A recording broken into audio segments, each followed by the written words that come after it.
9 of them were German nationals.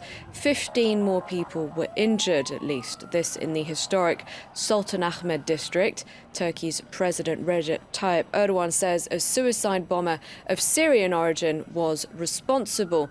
There's been no claim of responsibility yet, but the Prime Minister said a short while ago that the attack was the work of the Islamic State group. Turkey is part of the US-led coalition against the Sunni extremists in Syria and Iraq. It's also battling Kurdish militants in the southeast of the country. Let's go now to Istanbul and speak to our correspondent Jasper Mortimer. Jasper, at least 9 of the dead German nationals. What about the injured? We don't know that yet. There was a German tour group in the vicinity of the Blue Mosque. I think you can see its minarets behind me here.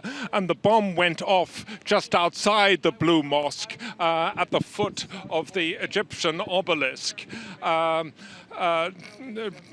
Turkish Prime Minister Ahmet Davutoglu has called German Chancellor Angela Merkel to convey his condolences for the dead, and he said that Germany will receive a full report of the investigation into the bombing.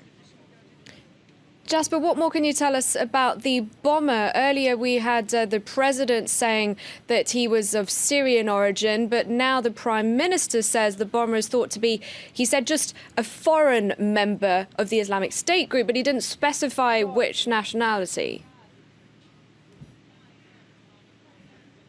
Yes. All right. Well, different members of the government are receiving different information. It's also said that the suicide bomber would have turned 28 this year. It does seem to be the work of the Islamic State, which is what Prime Minister Davutoglu was saying just now. Islamic State killed 140 people, including their own suicide operatives, in 3 separate bombings in the last 7 months of last year. And what distinguishes today's bombing from those bombings is that in the earlier bombings, the targets were Kurds and Turks. Today, the bomber clearly chose tourists, and he was clearly trying to hit the Turkish tourism industry as a way of getting back to Turkey for that.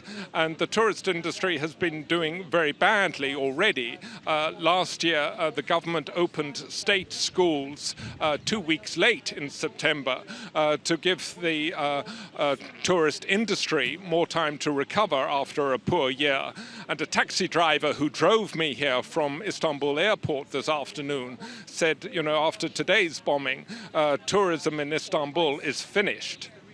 Have you had a chance to speak to other people in the area, some tourists perhaps, or residents, about how they're feeling in the wake of this attack?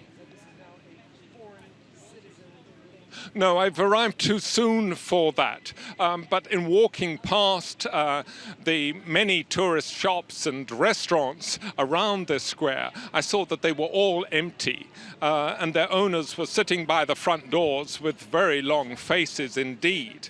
You see, the previous attacks, Islamic State of last year, when they detonated a bomb in Diyarbakir in June, in the Syrian border town of Suruc in July, and then outside Ankara station in October, then they were always killing Kurds and Turks. And it's thought that Islamic State was getting back at Turkish Kurds for the success of Syrian Kurds in fighting against Islamic State in Syria, and also getting back at Turkey for its support of the Western coalition fighting Islamic State in Syria and Iraq. Notably, Turkey has allowed the US Air Force to take off from some of its bases in southeastern Turkey.